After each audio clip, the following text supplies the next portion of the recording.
All right, well, welcome everybody to Africa Fire Mission. My name is Craig Duck, and I'm one of the instructors for our weekly virtual training session. Not the instructor for today, but just one of them.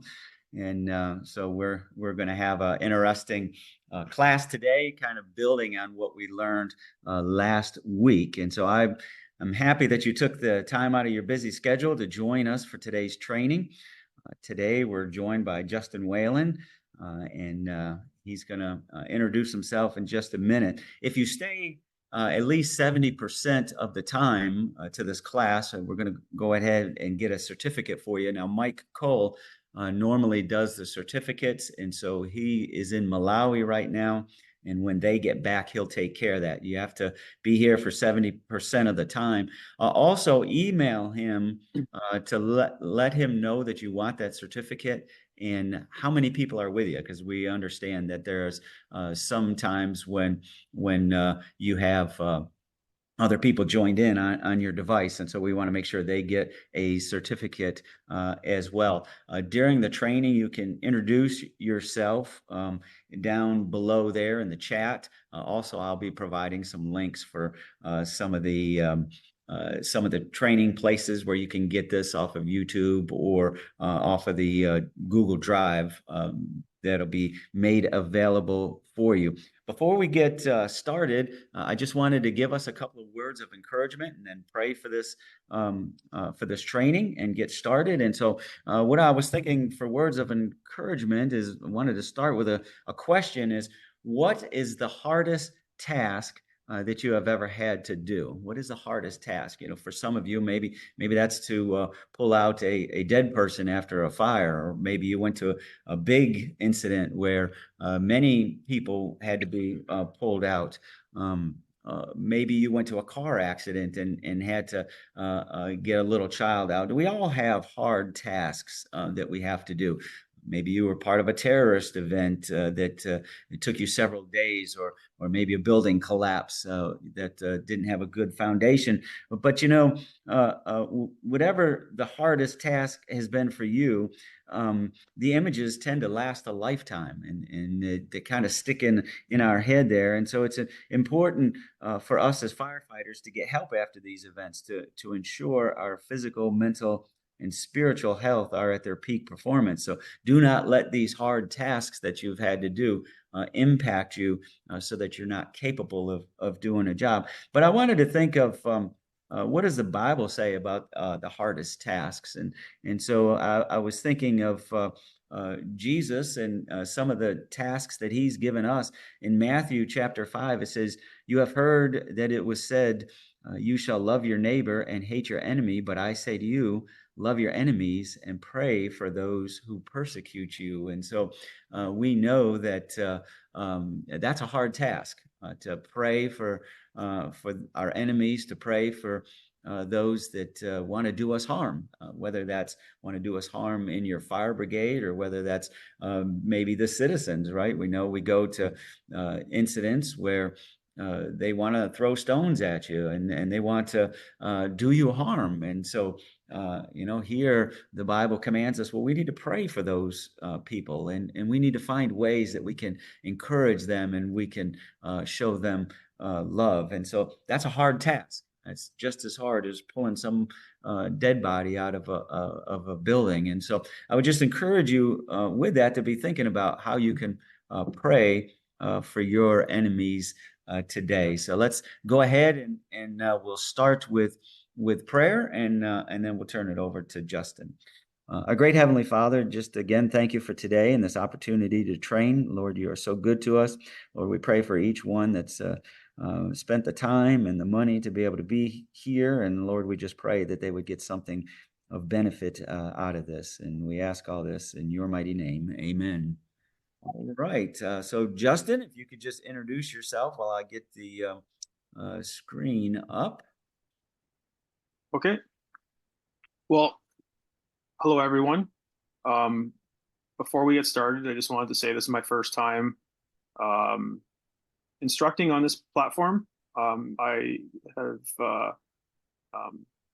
been with Firestar, which is the entity that brought me to this platform, for a couple of years now. I have been a firefighter for 24 years. I'm located in Canada, specifically Cambridge. This is training is something that I'm passionate about, and I'm really privileged to be here today.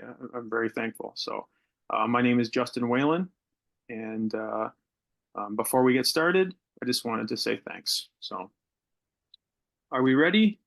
Almost. Yeah. Hang So, on. anyways, we're kind of going to go through this PowerPoint here. Craig's gonna help me through this. We're having some technical difficulties on my end, so I'm fortunate to have Craig here helping me out. So, okay. So today, um, this is a topic, something that we've all had to deal with. We've all put it into application in our respective departments. I've been on three different departments, and there is some differences between the three.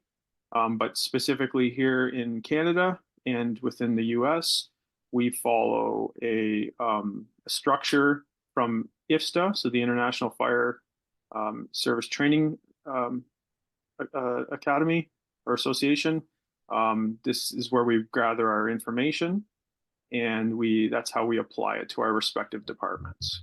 So we base a lot of our running protocols, how we effectively operate on scene through we take a lot of that information from science experiments that have been done by this group. So okay, so we have it up here. If we can head to the first slide there. So that's okay. So today, from the IFSTA manual, we're talking.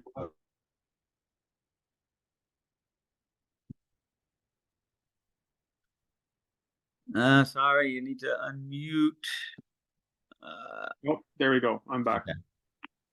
Okay, so today we're talking about technical rescue support, more specifically vehicle extrication operations. So that's dealing with car accidents. So if we can head to the next slide. Today we're going to be discussing the duties of a firefighter, and we're going to go over some practices and some goals, specifically more focusing on the equipment. So this presentation will have examples of the equipment, and then later on in the presentation we will be showing examples and where with the uses of these pieces of equipment. Okay, so next slide. Before we perform any technical rescue, it's very important that the staff are trained, they're qualified and equipped, and that's why we're all here today, right? We're all expanding on our knowledge. I'm not aware with your respective departments on as far as how you qualify one another, but here in Canada we do have a we typically call it firefighter 1 and 2, so it's different graduated levels of experience, and we make sure that our firefighters are trained, qualified, and equipped. So next slide. We're going to be talking about a lot of safety here. So whenever you're operating any piece of equipment, you want to make sure that you're practicing safely. And that's something simple as even just how you carry your tools, how you prepare them for the use of them. So next slide. Okay, so just further on the equipment and safety. So when we arrive to a scene, we have to assess the scene, right? And we have to make sure that we're setting ourselves up for success. And that even if there isn't any immediate danger, we want to make sure that we're prepared for that danger. So how do we do that, right? We wear all of our protective equipment. We all have our own policies and procedures that we need to follow. And you make sure that that you're adhering to that. You're sticking to your fire department's rules. Those rules are all set up for for safe operation, protect you to make sure that when you're on scene, you're providing an effective and efficient care for the people that you serve. Okay, so we're going to talk a little more. This slide here, we have setting up equipment, providing victim care, standing by with a charge hose line. That can look differently. It doesn't need to necessarily be a charged hose line. It could be an extinguisher, some sort of extinguishing agent, and providing security barriers. So we're gonna talk a little more about that further into the presentation. So next slide. Okay. As a firefighter, you should be able to assess a scene. So it says here perform size up. That's going to look differently depending on what department you are and how you operate. But basically, you're looking for hazards. You want to prevent any further hazard on scene, any further damage or injury, and that's really important. And then the needs for the extrication. So what type of equipment are required. We're going to go through the equipment, all the different types of equipment. This presentation is all through the IFSTA, so I don't know your departments on what type of equipment you have, but they're all very similar. They may just look a little bit different or operate a little bit different, but you'll see the variety that is available. So it's very important for firefighters to be able to size up a scene and then prepare yourself mentally for what it is that you're about to do. Okay, so next slide. Okay, now we're going to go through the tools. We're going to be able to identify the tools used for technical rescues, but once again, specifically for auto extrication. Okay, so next slide. So to break it up as far as like the most simplistic way, there are two, as far as how the tools operate, you have your power operated, which will be something that is assistant, like hydraulics or a gas engine that powers up that piece of equipment. We are switching here in Canada to a lot of electric battery powered, and there's a lot of combination. So, and then there's the old faithful, tried, tested, and true, which is manual. So you're using a lot more brute strength. These are good as a backup. We typically don't use them as our first choice because of the efficiency, the efficacy. You will use more energy in using this type of equipment, which you want to save that energy for further time down in that extrication. So, right, next slide.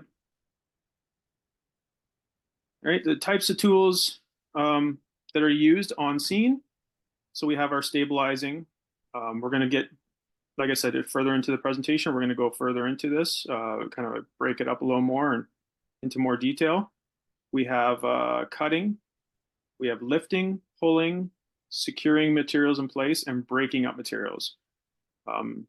Next slide. So when we're talking about the power sources, as we mentioned earlier, the power operated versus the manual, there are many different types of power sources that we use. As you can see here on this slide, we have electric, hydraulic, pneumatic, which is air powered, and then you have a combination. So most of our equipment is a combination of that we use today. Like I said earlier, science. We base a lot of our decisions that we make as far as purchasing equipment and the use of the equipment and how we set our standards based on the findings on what is the most efficient. And obviously there's affordability too that comes into play, which is typically, usually well above our heads as firefighters. Our responsibility is to know how to use that piece of equipment that is purchased for us safely. And luckily, for the most part, departments are kind of they're following the technology to help their firefighters out. So next slide. Okay, these are just some examples of the electric equipment that you use.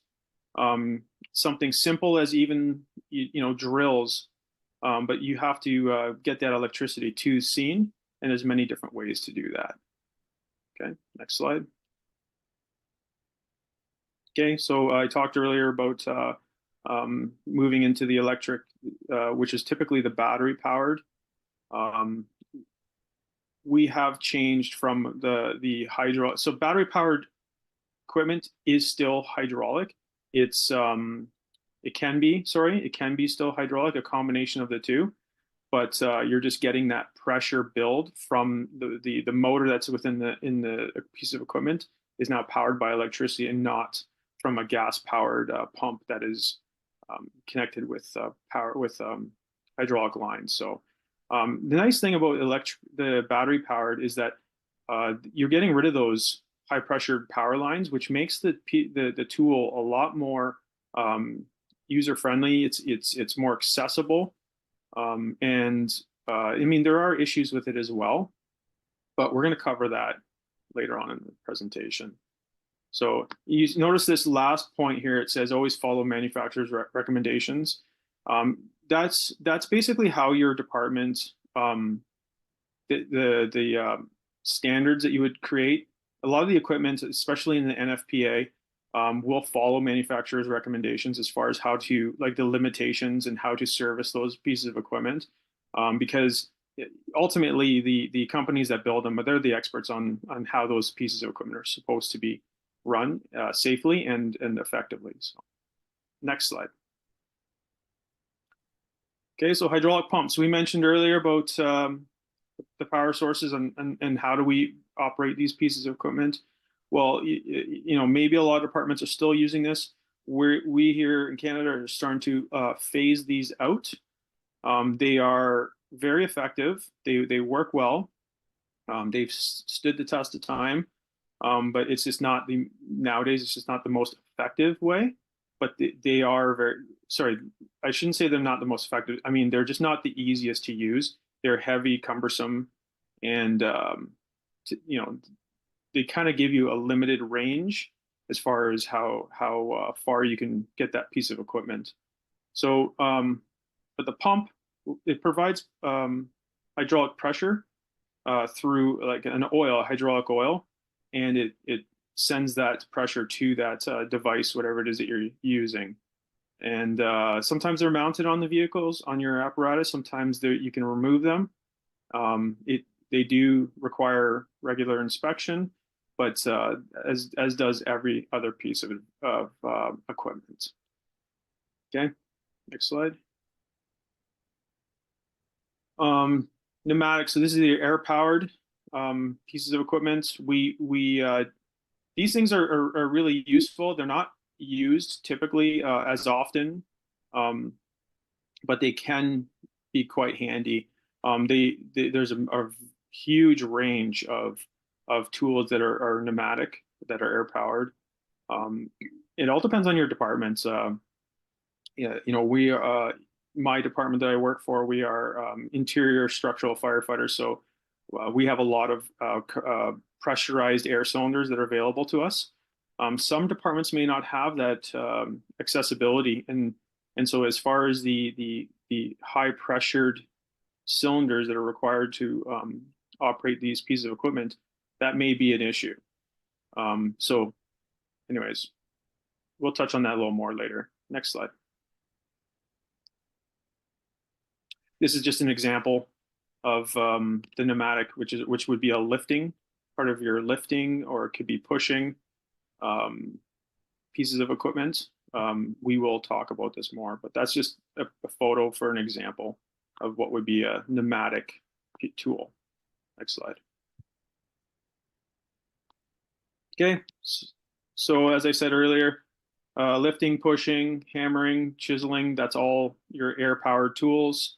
They're very, very versatile. So like just be something simple as switching out a tip of your chisel, that you can use it for cutting or for hammering. Pulling or lifting would be more of the airbag. We'll talk about the use of the airbags and how to properly do that safely. They are slower. They are less powerful, and they do take a little bit more, uh, manpower or personnel, I should say, to operate these pieces of equipment. They're not used that often, so you can run into the problems of just the person's the firefighter's experience on this. So it's very important that if you have these pieces of equipment, that you train on them every once in a while, just to keep um, your ability up to speed. So, okay, next slide. All right, so I'm going to kind of talk a little bit about stabilization here. We will go into some effective methods, and we'll show some of the tools later on. But this is one of those tools that we use. It's very important to stabilize. There are many different tools for it that we can use to execute stabilization. But when we talk about stabilization, we don't just talk about the vehicle itself. It's very important to stabilize the scene. And we'll go a little more into depth, but this is basically when we think about stabilization, it's a two-step process. We first stabilize the scene, and then we stabilize the object, as you can see here on the slide.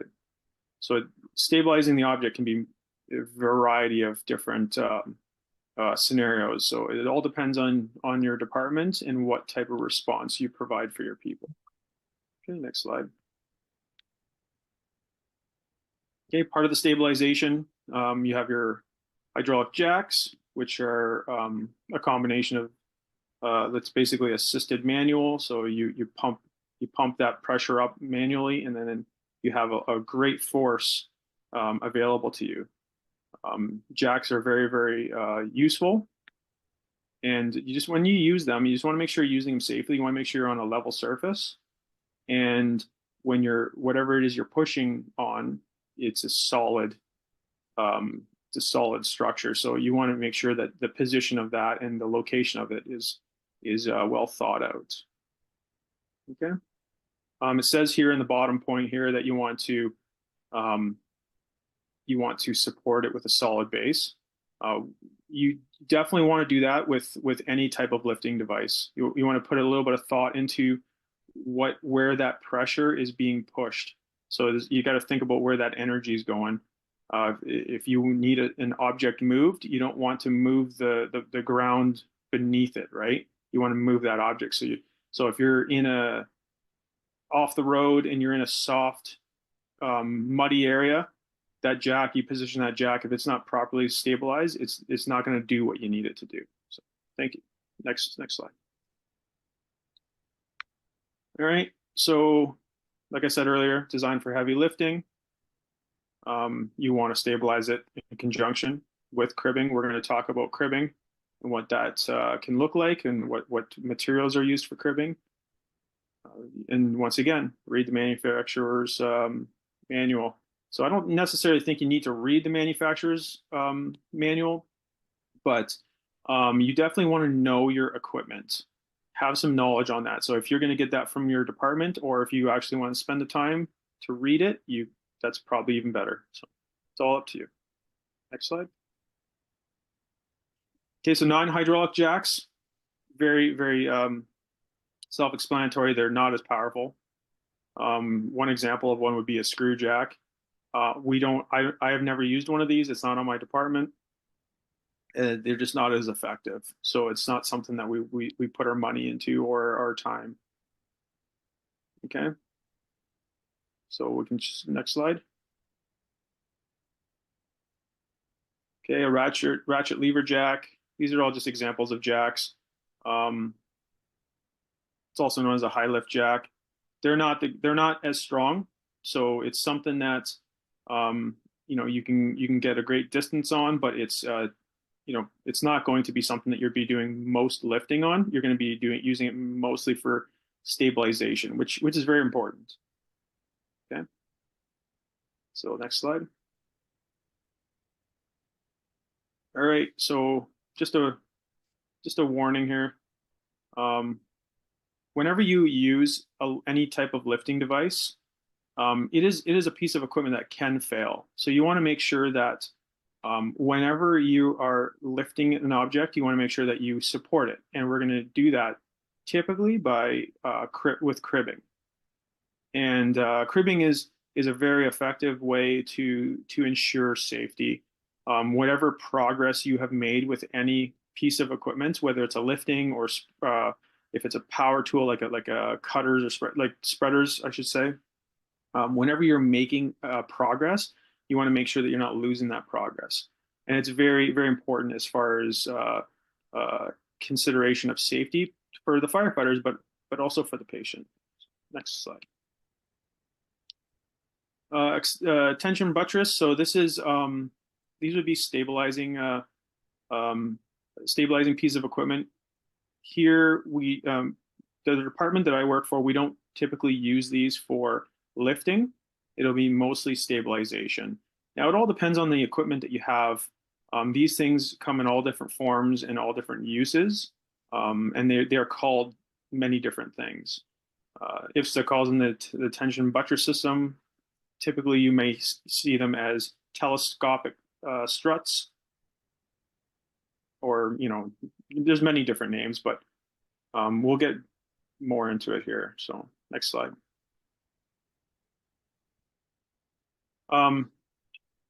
There's a huge wide range of uses for these buttress systems.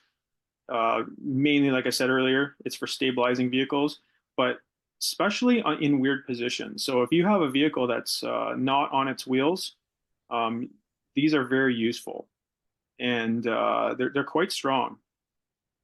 And when you do use them, you want to make sure that the placement is in a well thought out area. So, both the part that you connect to the vehicle, you want to make sure it's a solid piece of solid steel, and whatever's underneath it, you want to make sure that that it's a strong ground. So you may have to use some cribbing to stabilize that as well.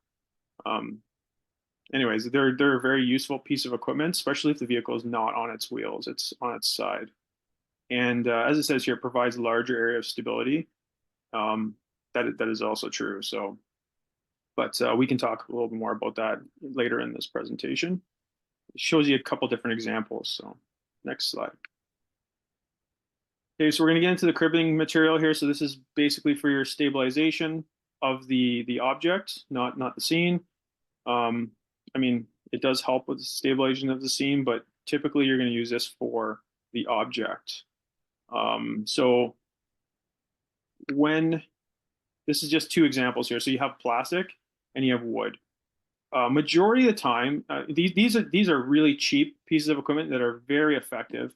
They can easily be replaced, but they last a whole career. Some of these things, like, they're quite indestructible.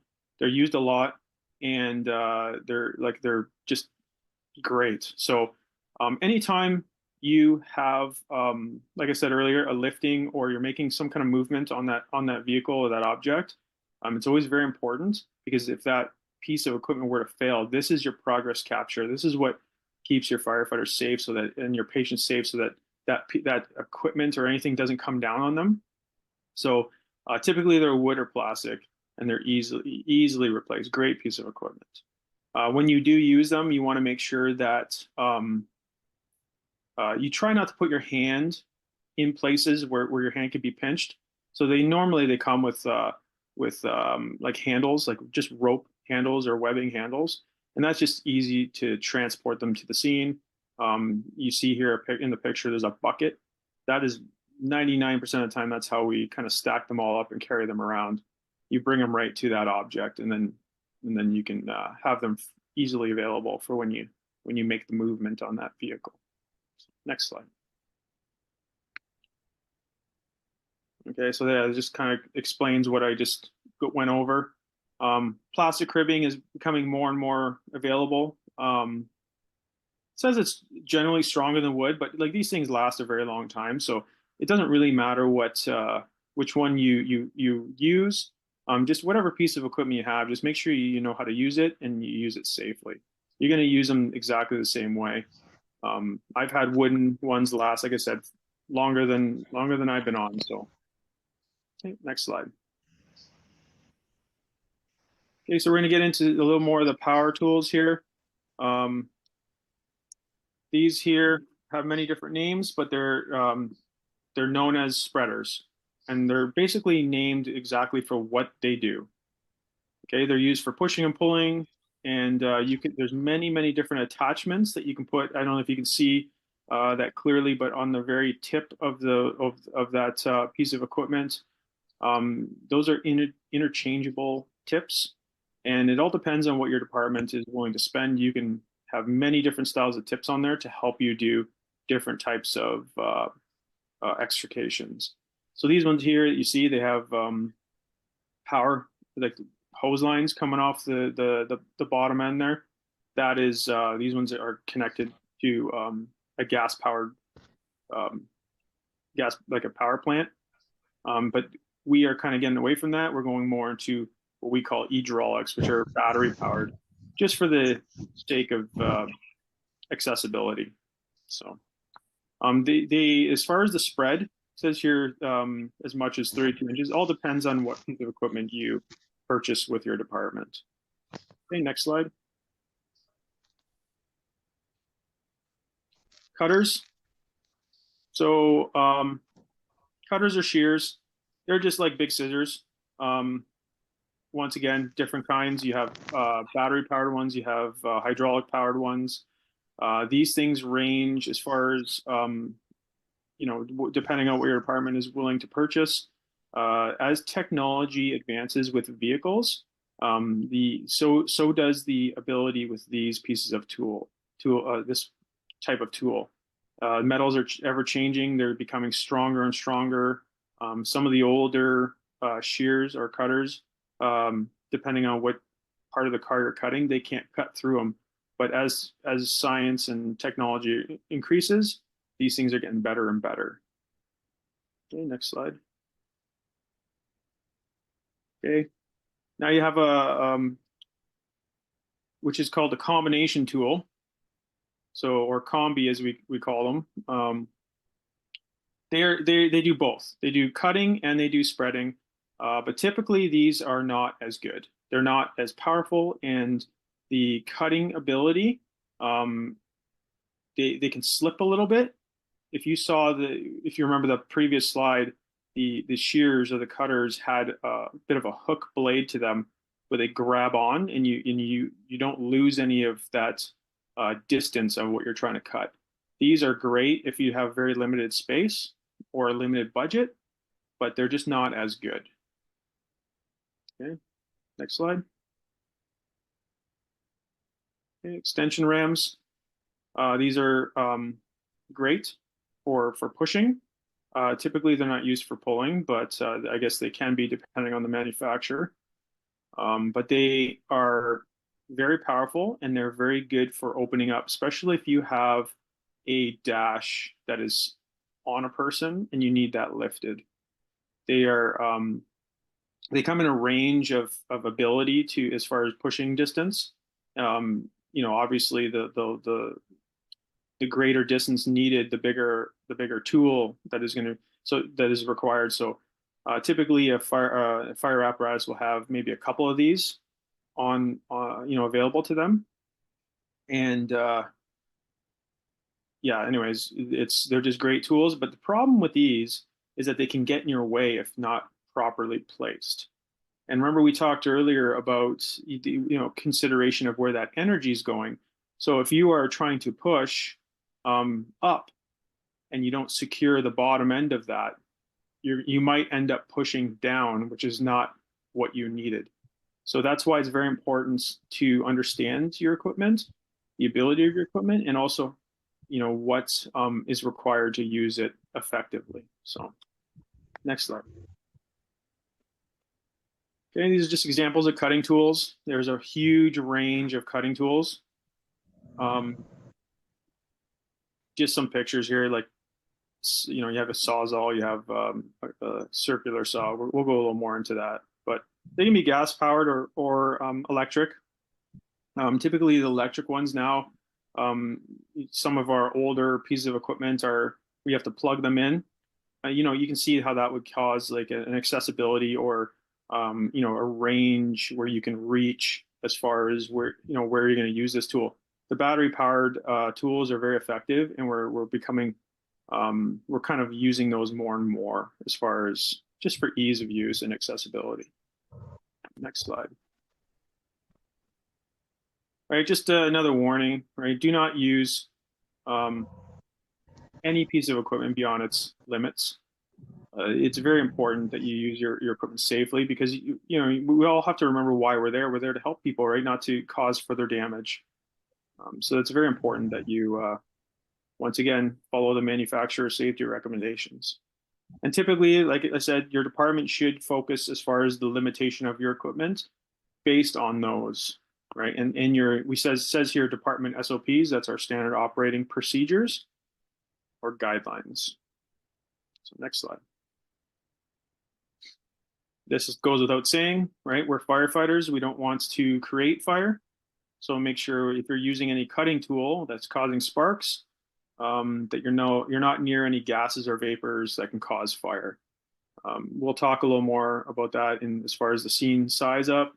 I'm just going to touch on that because that's not typically what this presentation is for, but it's a very important thing. So, okay, next slide.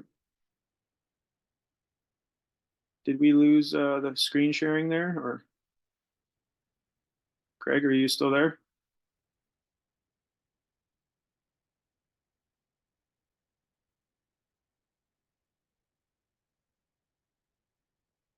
Sorry, Craig, are you still there?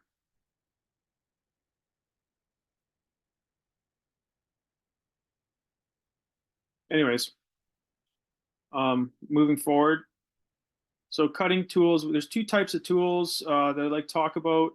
You have your reciprocating saw, or no, otherwise more popularly known as a sawzall. This is a very versatile tool. It has many different types of uses, and it's something simple as just switching out the blade that is being used in that tool. And you cut through a variety of different types of material.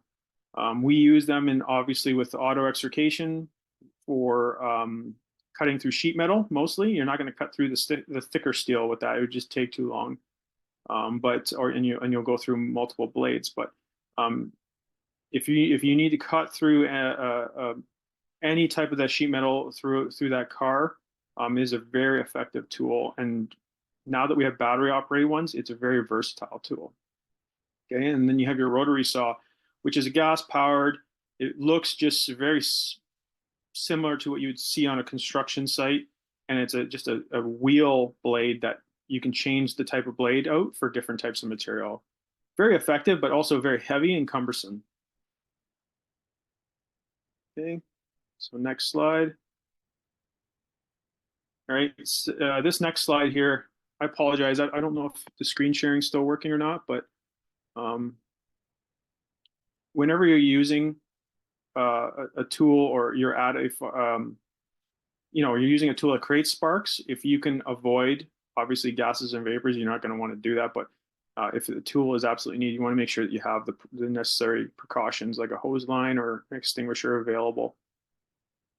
Most of the time, the way we operate here in Canada is that almost every vehicle accident requiring extrication or even if it's not an extrication, just you're paying attention to a vehicle, we typically pull off some kind of extinguishing device, whether it's an extinguisher or a hose line. And all depends on your department, but most of the time that's your driver that will take care of that and also help out with the setting up of all those tools. So it just says here, once again, don't use it in your gas store, like a fuel tank or any vapors. I mean, they're stressing it here because it's very important. So, okay, to go more into the circular saw. So you have your cutting tool, circular saw. Electric saws are versatile. They're lightweight and easy to handle. Battery powered saws are available. This is just we're changing with the times. Just better technology and for ease of use. Okay, next slide. Okay, so into our cutting tools, we're still doing the cutting tools, but we're now talking about the pneumatic air chisel. So this is something that's not very used very often. These are just some specs here on the range of what it operates. So you got 90 to 250 PSI. So you got a great range here. And it is great for if you need to do some cutting. The tips break away, so you can change them out. But yeah, they're not used that often, but they do have a great range on what you can use these tools for. As we say in the fire service, there should be multiple ways on, if you needed to open a door, you needed to cut through metal, you should know multiple ways to do that, just in case one fails. You always have a backup. Okay, next slide. So we have our pneumatic lifting devices. So we're going to go a little further into the bags here. So these lifting bags, or airbags as we call them, they're great. They're very strong. They do take a little more time to set up, and they're not used that often. So you can run into issues as far as experience and maybe improper trained firefighters. The main thing is that these things are very slow, and they do take a little bit of time, but they're very effective if you use them properly. So if you look in the picture here, you see that there's cribbing placed underneath them. So you really want a stable base. It's very important to have a stable base. So that's why you have cribbing in there. And they use that cribbing to lift up the airbags to where they need to start the lift. If they don't lift very high, depending on the bag you purchase, so you want to make sure that you're lifting with the bag minimally. You're going to lift just what you need, and you start with the bottom one, and you can place a bag on top of another bag. So you start with the bottom, and then you'll lift with the second bag afterwards. You do not want to place anything in between them, but you want to make sure that the bag is protected. You're not pushing against a sharp object. I think that covers it in the next slide, but we're going to move to the next slide now. So yeah, we're talking about the high pressure bags. Okay. There are two different kinds of bags. You do have your high pressure bags, and you have your low and medium pressure. They just operate with a different range of pressure and different lifting abilities as far as distances. So yeah, this is kind of explains a little more into depth on the abilities of the two different kinds of bags that you would encounter. Yeah, it's very important. It says here, lie completely flat when deflated. I mean, this is just part of like the maintenance of it, right? So you want to make sure that you're storing them properly and you're taking care of your equipment. But that's all specified in the manufacturer's recommendations. Okay, next slide. Okay, so the safety guidelines for the lifting tools. Plan the operation before starting. So that comes in with your pre-plan. I like to talk, when I teach firefighters in my own department, I talk a lot about pre-planning. That goes, it's a very, very broad topic. You can add that to basically any application within the fire service. You want to kind of like think ahead of what it is that you need to do. So you definitely do that with when you're using lifting tools. Once again, follow specific manufacturer's recommendations. You got to remember, whenever you're using a tool, there's a lot of time and energy and thought process put into the use of that tool. And there's a lot of, when that tool was being created and ever changed through technology, a lot of thought has gone into it. So you want to make sure you follow those guidelines. Okay. And then when you're using these bags, the storing tool, when you're storing them, you want to make sure that they're not near any petroleum products, gasoline, oils, anything. They will deteriorate the materials and that can cause catastrophic failure. Okay. And then when you're talking about being familiar with the equipment, that's like any piece of equipment. You need to get your hands on it. When you're talking about auto extrication, so this is a very good base. when we're going through the IFSTA information, that's a very good base to build off of so that you can become very experienced and very like efficient with using this equipment. But in order to do that, you have to just use it. You need to use it more often. So next slide. So we're going to talk a little more about pulling tools now. There's not a huge range as far as like what is used, but sometimes it is effective and sometimes it is needed to pull vehicles apart. I have an example later on this, but there's not really too many times when, like in my 24 years, where I've actually had to use a lot of pulling devices, but they are available just in case it's needed. But basically, yeah, you're going to pull vehicles apart. You're going to pull objects away from victims, and you can use pulling devices to stabilize as well. Next slide. One example of a pulling tool is a winch, and that is typically mounted on one of your apparatus. In order to operate a winch, you need to have like a very stable, where it's connected has to be quite strong, right? So something heavy like an apparatus. They are very easy to deploy. You can pull great distances. They are quite powerful. It all depends on which type of winch you have. Like they come in a wide range of strength. And you want to make sure that you're taking care of this piece of equipment, just like any other piece of equipment. You want to make sure that it's inspected regularly and it's maintained by a certified personnel, and you're using it safely, right? There can be a lot of issue with dealing with winches. So, okay, next slide.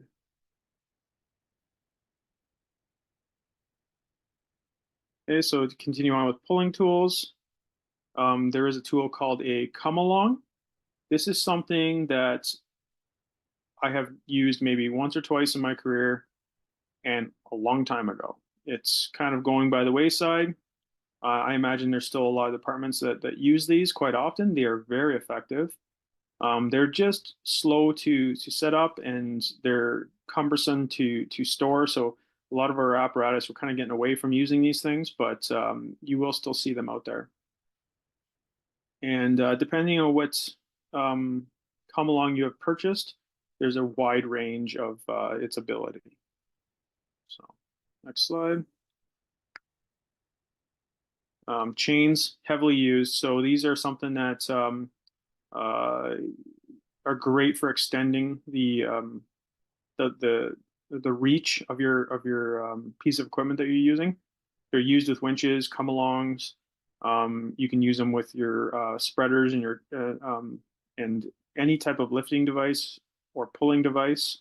There's a huge range on where you can use chains. Okay, and typically they're made out of steel. Okay, next slide. Okay, so you should be able to identify vehicle construction and methods and components.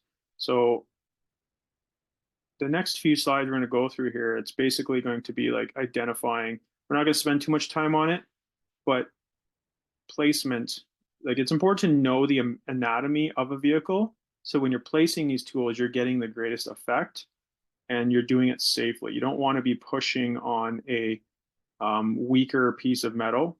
So it is kind of important for you to understand the anatomy of a vehicle. So we're going to go to the next slide. There's just areas of a vehicle. So, like I said, I don't want to spend too much time on this, but it just kind of gives you a quick overview of when you're on scene and you're saying, you're speaking the same language as far as where you need that piece of equipment. It's very important as firefighters that we work as a team and we're kind of speaking the same terminology, the same language. So when you're requesting something, it's well known amongst from firefighter to firefighter. So next slide, vehicle components. Okay, so just saying, same thing. So big one I want you guys to take out of this slide here is you have your A, B, and your C post. Okay, that's kind of important so that when you're discussing, okay, it's time to cut the A post, everyone understands what the A post is. So the A post is the one that is located with the windshield. The B post would be right behind the front passenger's head, so that'd be right in the middle of the vehicle, and the C post would be at the rear of the vehicle, and that is basically connecting, a main support from the floor of the vehicle up to the roof of the vehicle. All your doors and seat belts and everything are always connected to these because it's a very strong structural component of the vehicle. So next slide. Tempered glass. So it's important when you're using these pieces of equipment. So you see in this picture here that is there's many different names for it. We call it the windshield saw. There's many different uses for that, but you can see here there's a picture of them cutting through some glass with that piece of equipment. So just know the difference between the different glasses. You have a laminated glass, which would be on the windshield, and you have a tempered glass, which would be all around the vehicle, and it's designed to shatter into small pieces for protection. Okay, next slide. Yeah, so this one here is just giving you an example here of incidents size up. Not going to spend too much time on this just because it's not the intent of this presentation, but I kept this in here because I want you guys to understand that for safe operation and to decide what equipment is needed on scene is very important to have a good incident size up. Okay, next slide. And when you're doing the size up, right, there's reasons for it and there's things that you need to consider. And it's the big part of it is to prevent injury to your employees, to your firefighters. It kind of creates a good plan on how you're going to attack this scenario, and through that you're going to identify potential hazards. So if you have any fuel spill, even just biohazard issues, like if there's a lot of blood, you want to protect yourself from that. And it really gives you a good sense of what it is you're going to need to do if you put a little bit of forethought before you actually make any action, thinking about what it is you're going to do and how you're going to tackle that. Last point there says identify needed resources. So yeah, maybe this is beyond your single apparatus. Maybe you need to call for more help. Right. So next slide. There's just some examples here, some pictures of controlling hazards. So many different hazards, right? Obviously traffic, if you're dealing with a motor vehicle collision, traffic can be a hazard, right? So you need to control that. Fire, obviously, that's why we pull off our hose line or we pull off an extinguisher just in case. Bloodborne, we just said that the previous slide, something that you want to make sure you're wearing your PPE, your protective equipment to protect yourself from any bloodborne pathogens. Sharp objects, obviously, right? You're cutting through metal's being twisted. So you want to make sure that is under control. Environmental, so if you're dealing with a larger vehicle like a tanker truck, or maybe there's a fuel spill or it's a chemical, or you want to make sure you identify that before you attempt any type of rescue. And then roadway incidents, obviously we're talking about MVCs, so roadway, you don't want to create more problems involving other vehicles. You want to kind of deal with the problem at hand. You want to take that into consideration. So next slide. This is just an example of controlling roadway incidents. So if you look at this picture here, you see that the fire apparatus is used as a protective barrier, right? So this is one of those things when we were talking about earlier about stabilizing the scene. This is just one method to stabilize that scene. When your firefighters are working at the incident, a good apparatus placement can provide that protection that is required. Okay. Another thing about hazards is something that isn't discussed too much. It's more so, I would say, discussed in the field when you're actually using the practice. But a lot of our vehicles nowadays, we We have a lot of electrical systems and protections in place to protect that patient in the event of an accident. So you want to make sure that you check before you use any of these pieces of equipment. You don't want to cut through a wire that you shouldn't be cutting through. There's airbags, there's seatbelt pretensioners. So just quickly with a screwdriver or like a prying tool, peel that plastic back and take a quick peek before you make that cut. Okay.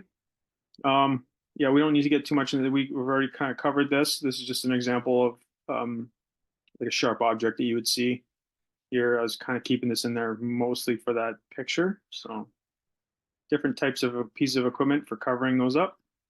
Next slide. So fuel. So, before you do anything, part of your scene size up, you want to make sure you control those fuel leaks before you work on that vehicle. Okay, next slide. Okay, vehicle stabilization operation. So this here, we're just going to kind of go through, we'll do this quickly. I know we're running out of time, but we're going to just kind of get into the part of our presentation now where you see some more examples of the different types of tools and how they're being used. So next slide, we have example of wheel chocks. Wheel chocks, once again, we're getting back into that cribbing, right? You have your wood or your plastic cribbing materials. You just put them on either side of the tire. Great range of use for those very, very cheap and effective pieces of equipment. So next slide. Here's another example of your cribbings for stabilizing. Typically, when we talk about cribbing, when you do anything with a vehicle, like when you're using those spreaders, if you pry an inch, you should crib an inch. So you want to maintain your cribbing with the efforts being that are being done with the other pieces of equipment, and it should be maintained throughout the scenario. So anytime you open or move something or pull or push, you might want to go around and check that cribbing to make sure that it's still in place and stable. Okay, next slide. Yeah, I mean, very self-explanatory. Do not rely on the vehicle mechanic system to maintain its stability. So if you take a car and you put it in park, that's not good enough. You want to make sure that you chock those wheels to prevent movement. Justin, Yes. just a concern. Is there a way you can try to share your screen again? Because Craig is not in and the participants are not able to follow the slides. Kindly try. Okay, I see Craig. Is Craig still there? No, he isn't there. No, he's gone. Yeah. Yeah, we had issues earlier.